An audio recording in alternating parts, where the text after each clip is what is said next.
is all about recovery from addiction to either substance or behaviour, and I guess if one's a marathon runner, frequent, or a high achiever, there is always a danger of addiction to something, some behaviour or other, which is trying to be perfect, or beat the perfect time.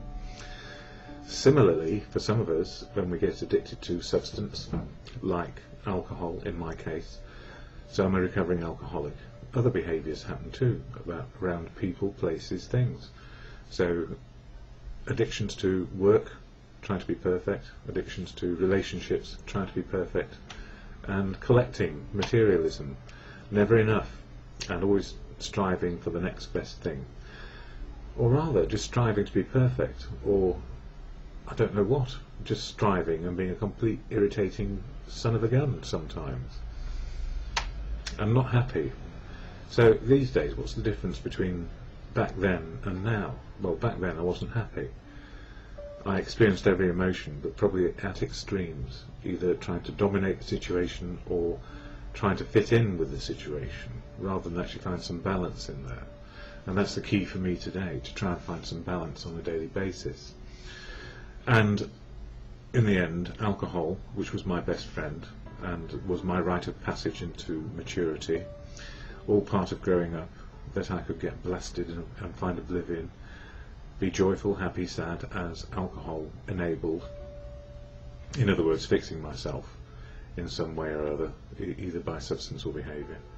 To back then, that's back then. But now, going the other way, which is trying not to fix anything, accepting life on life's terms, just as it is today, with choices. So I won't be running the marathon today with a broken foot and 2 slipped discs and other things to be concerned about.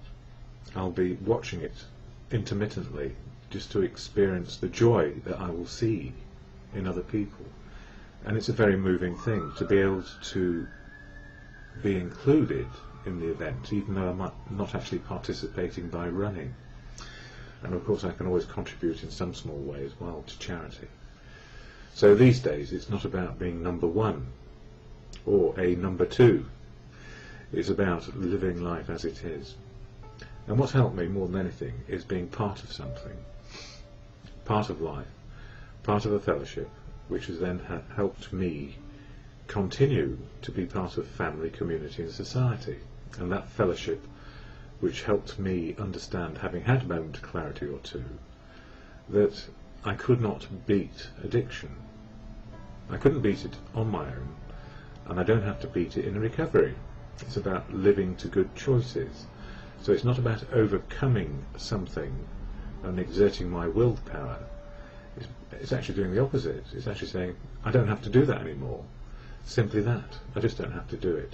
So for me, I don't have to drink on a daily basis, and I don't have to be perfect, and I don't have to be in charge when it comes to people, places and things. That is, work, relationships, anything. And there is a balance in what I need, rather than what I thought I wanted. All the wants were about filling the gap. So this fellowship, AA, Alcoholics Anonymous, the one I don't speak for, never can, never will, never want to, we're all there for one similarity, and that's to be sober, and keep sober, and share a message of experience, strength and hope. So we do this in different ways, and fellowship is about sharing in the rooms of AA meetings, where it's anonymous and remains so, and we don't share about other people's stuff. We only share about what is working for us. We can say we were there, but not other people. So what is AA? How does it help me? And what is the literature of AA which is useful on a daily basis to understand 12 steps of action to take or live by, 12 principles of living which keep me on track and part of life, included being able to love, be loved and useful. Well, AA, this is what it is, the statement of intent, and it reads like this. Alcoholics Anonymous is a fellowship of men and women who share their experience, strength and hope with each other, that they may solve their common problem and help others to recover from alcoholism. The only requirement for membership is a desire to stop drinking. There are no dues or fees for AA membership. We are self-supporting through our own contributions. AA is not allied with any sect, denomination, politics, organisation or institution, does not wish to engage in any controversy, neither endorses nor opposes any causes. Our primary purpose is to stay sober and help other alcoholics to achieve sobriety. And I had an email from somebody asking how do they help their partner live soberly when they're having great difficulty, and they've recognised their addiction to alcohol. At the same time they're finding it very, very difficult. And it's very hard for a partner to be able to help, because we love the person and we cherish them and we want to support them, and often that can drag us right back into the problem with them, and then we start to make rules and boundaries and it all gets bitter and twisted. So my suggestion to that person who was looking for help is to love the person as they are, keep the relationship equal around loving each other, and that recovery is something that is engaged in by the person making the choice themselves to find a sober path. And that might include AA, or it might include other elements, or both. And the gift is that person, when they choose their path of sobriety and realise that that is the key to living with a partner or just living life. We don't know the outcomes except for today. That is the key. It's inside making that choice. I don't have to drink anymore. So if I'm going to not drink anymore, how do I do it? And where will I get help? Well, for me it is in fellowship, and I love the fellowship, and I love the people in fellowship, but sometimes I can hate behaviour of people in fellowship, same as my own behaviour, because we're all learning. So what helps me when I can't get to meetings, and I've had a few weeks of not being able to get to meetings, I use things like this, the Daily Reflections, which covers the 12 steps of action to change our attitude and behaviour on a daily basis. And April is all about step 4, doing a fearless moral inventory, amongst other things, so we know what we were like back then and how we can be today, changing our attitude and behaviour as life is, and not trying to run the whole show. And it says here for April 25th, entering a new dimension. In the late stages of our drinking, the will to resist has fled. Yet when we admit complete defeat, and when we become entirely ready to try AA's 12 principles, our obsession leaves us as we enter a new dimension, freedom under God, or good conscience, depending on your beliefs, as we understand him or it, the situation we are in. I am fortunate to be among the ones who have had this awesome transformation in my life. When I entered the doors of AA alone and desperate, I had been beaten into willingness to believe anything I heard, which is a danger also. One of the things I heard was this could be your last hangover, or you can keep going round and round, which is the insanity of doing the same thing over and over again. The man who said this obviously was a whole lot better off than I. I like the idea of admitting defeat, and I have been free ever since. My heart heard what my mind never could. In other words, our thinking keeps us drinking, and our feelings help us stop. Being powerless over alcohol is no big deal. I'm free and I'm grateful. So when we actually understand that powerlessness does not mean that we are giving up choices, it's actually freeing up our choices to be sober, rather than imposing our self-will, which has failed us in the attempt to stop. So it's not about willpower, it's about accepting we can change and have choices again. And what helps on a daily basis for me is the serenity prayer to God or good conscience. It's a meditation. God, grant me the serenity to accept the things I cannot change, my alcoholism, courage to change the things I can, to live soberly, and the wisdom to know the difference is what I'm learning just for today.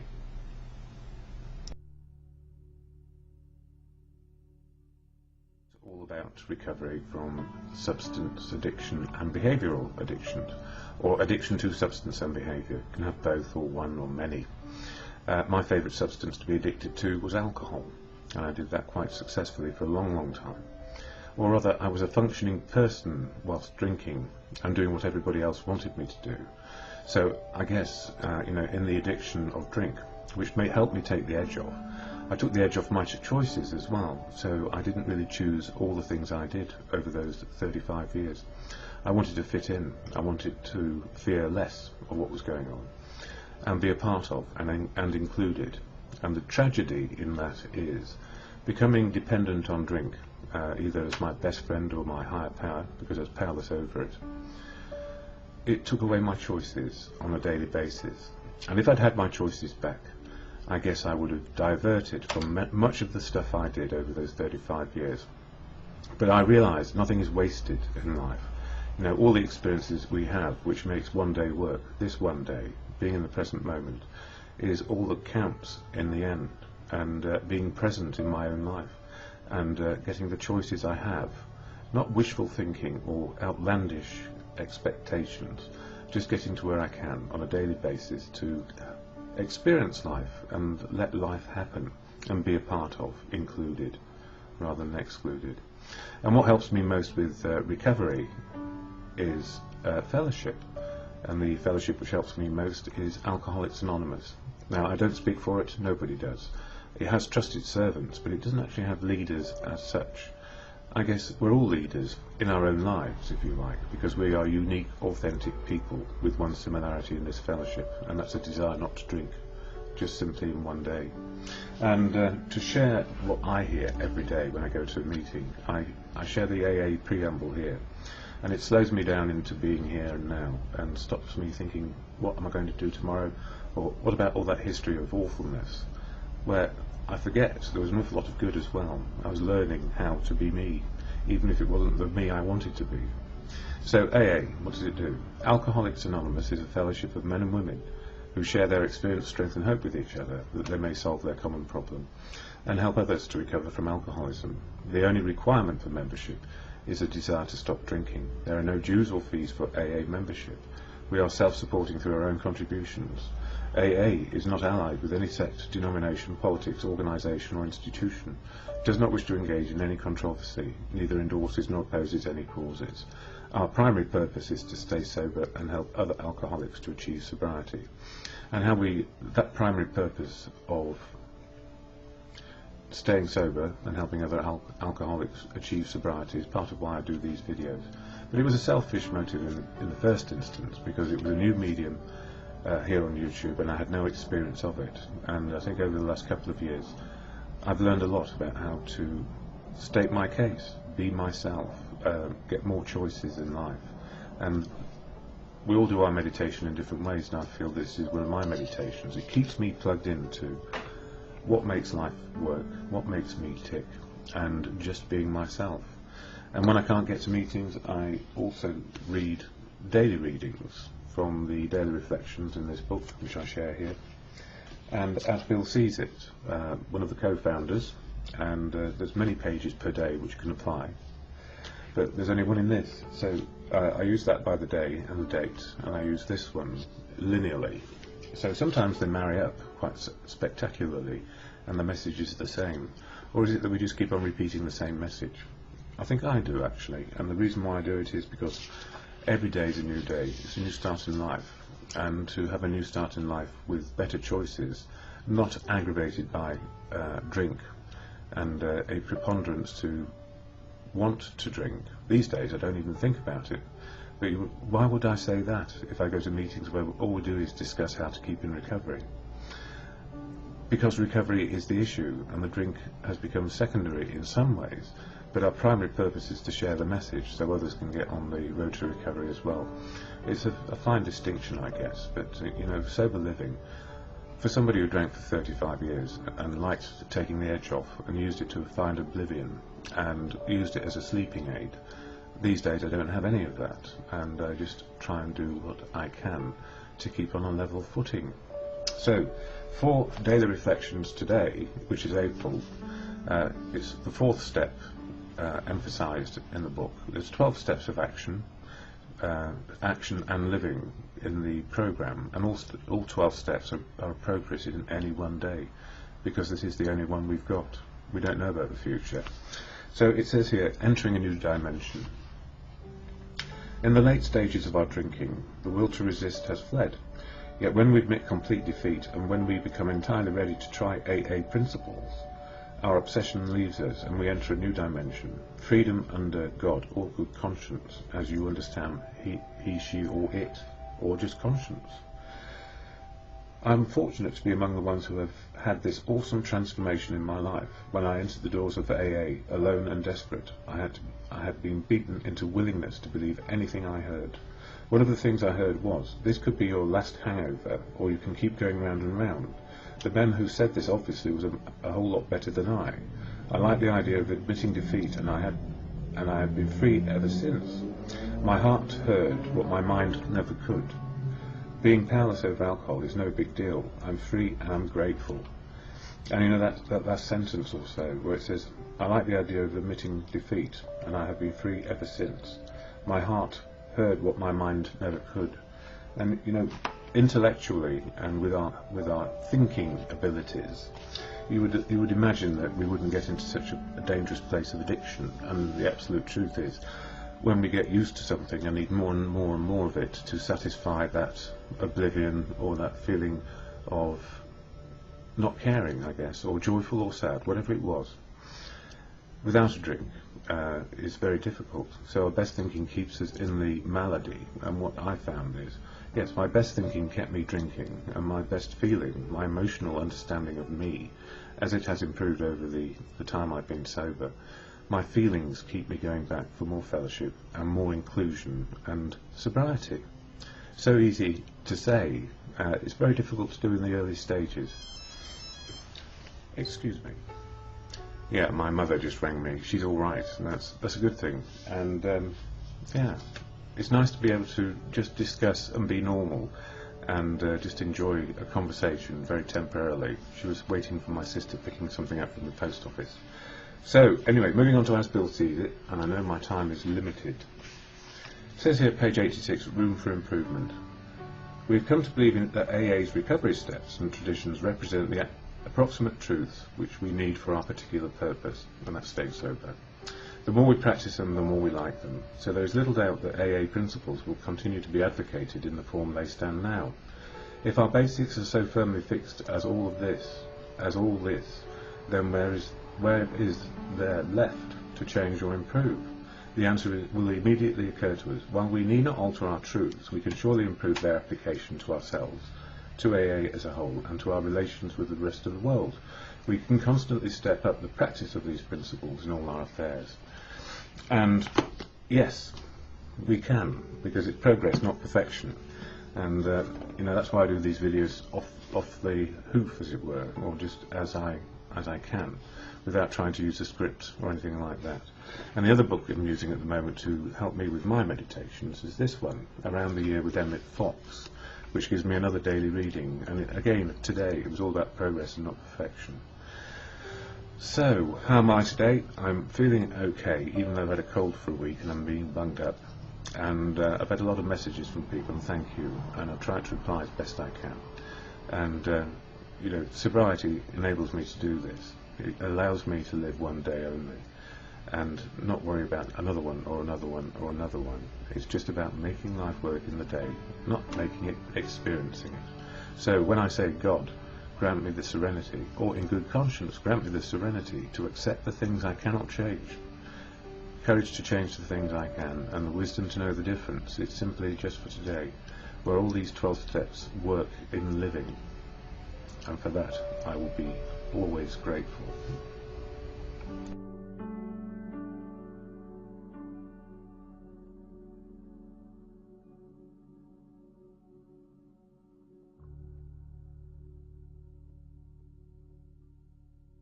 I speak for AA, I speak for myself.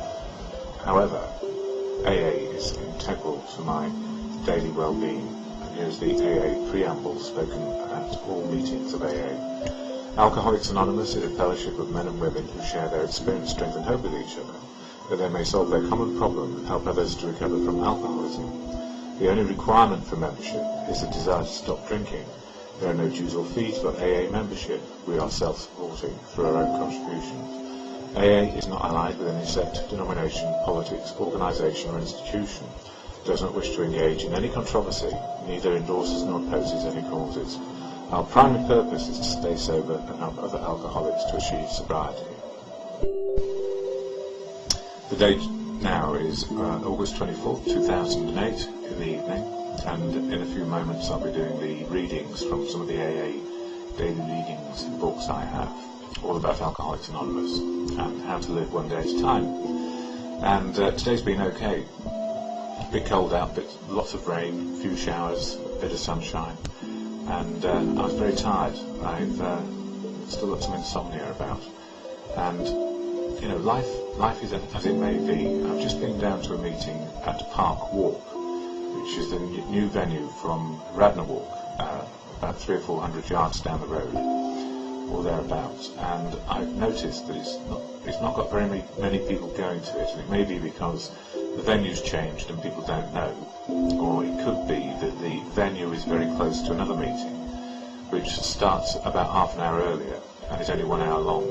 So having two AA meetings fairly close together possibly has not really dawned on people, and some people need a quick hit of what's going on, and some people need a bit longer. The two meetings are quite different. One is all about sharing experience, strength and hope, and one is all about the steps. So depending on what one wants, on a Thursday night, within a few hundred yards of each other, you can make your choices. And often I feel people make a choice for the 1 hour meeting because they can settle in, hear some experience, strength and hope, and move along quite quickly and get on with their evening. So I'm wondering, and part of me also went, I left early. The acoustics aren't that good, and for somebody with a bit of tinnitus as well, it makes it very, very, very difficult to hear what's being said, not only by the person who's doing the chair, but also those sharing back. So, and it was a bit of an interesting start. Our principal speaker could not find anywhere to park their vehicle, and only just got there about 35 or 40 minutes into the meeting, and they were most apologetic. But the good news with AA is that whatever is happening, we seem to be able to cope, and somebody was volunteered or just asked, would you mind doing the chair?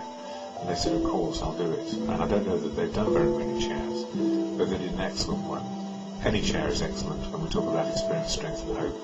And today was all about step 2, which is where we find a power greater than ourselves can restore us to sanity. And believe you me, I think and feel that it's almost by the hour that sometimes we need to be restored to sanity, where we stop reacting and we start responding. And I was mentioning this yesterday to do with steps 6 and 7.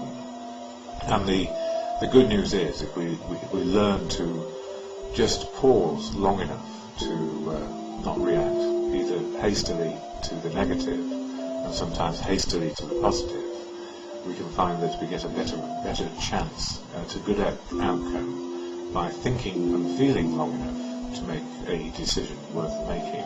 So, even in a meeting which has gone a bit skew with, where I'm not sure the venue is the right place, but that's just a personal opinion, and it's not a reflection on anybody else. It was a good idea to go there because it was at short notice, and always we seem to do things almost on the day, and sometimes they work and sometimes they don't. Maybe that's the answer in the pondering, really, just that it happens as it will.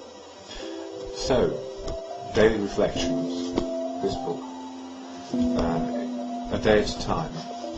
Readings for April the 25th, and it says, entering a new dimension. In the late stages of our drinking, the will to resist has fled.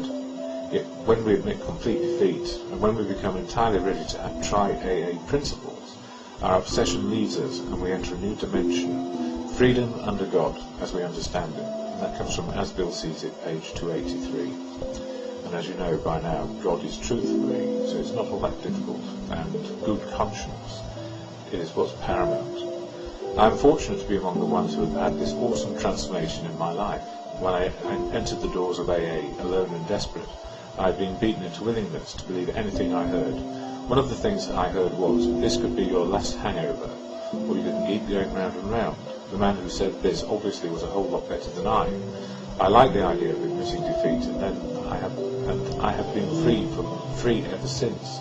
My heart heard what my mind never could. being powerless over alcohol is no big deal. I'm free and I'm grateful. And that's so good, because once we understand that we are powerless over alcohol, and once we take a drink we're completely stymied, then it's obvious we don't drink a day at a time. But you tell that to somebody who's in the throes of the insanity of drink and denial and the madness of what happens. And, you know, for people who don't drink, you don't need to worry about this unless you know somebody who's an alcoholic. And then you will be in the awkward situation where you know they are drinking and you can't stop them, and you know they're mad as a hatter, and yet they still seem unable to understand it themselves. And that is the true problem with addiction. It hits the emotional, physical and spiritual being that we are. So if our emotional and spiritual and physical compulsion is to keep on drinking and obsessing about it, we are truly stuck until we understand how to get out of our malady, and that is moving from the problem to the solution. As Bill sees it, this book, not any particular day, but I'm doing these linearly, so page 143, AA's School of Life. Within AA, I suppose, we shall always quarrel a good bit, mostly, I think, about how to do the greatest good for the greatest number of drunks. We shall have our childish spats and snits over small questions of money management and who is going to run groups for the next 6 months. Any bunch of growing children, and that is what we are, would hardly be in character if they did less. These are the growing pains of infancy, and we actually thrive on them. Surmounting such problems in AA's rather rugged school of life is a healthy exercise. And the truth of that is that I was thinking earlier, I spoke to somebody about how somebody was overly enthusiastic about their sharing in a particular meeting, and their good advice and wisdom, and I don't know why I didn't see it straight off, is we live and let live. And if we live and let live, then we cannot complain either about other people or about our own behaviour to an extent, because I can be a very, very wordy sort of person. As you might have noticed, there are some hundreds of videos here. So the gift is live and let live, even in the rooms of AA, spills out into real life. And that's the true gift of being in recovery just one day at a time. And the final reading for tonight, for tomorrow, the 25th, comes from this book, 24 Hours a Day, and it goes on to say, I don't believe that AA works because I read it in a book or because I hear people say so. I believe it because I see people getting sober and staying sober. An actual demonstration is what convinces me. When I see the change in people, I can't help believing that AA works. We could listen to talk about AA all day long and still not believe it, but when we see it work, we have to believe it. Seeing is believing. Do I see AA working every day? And the simple answer for me is yes. And I'm so grateful that I'm a part of it, and more tomorrow.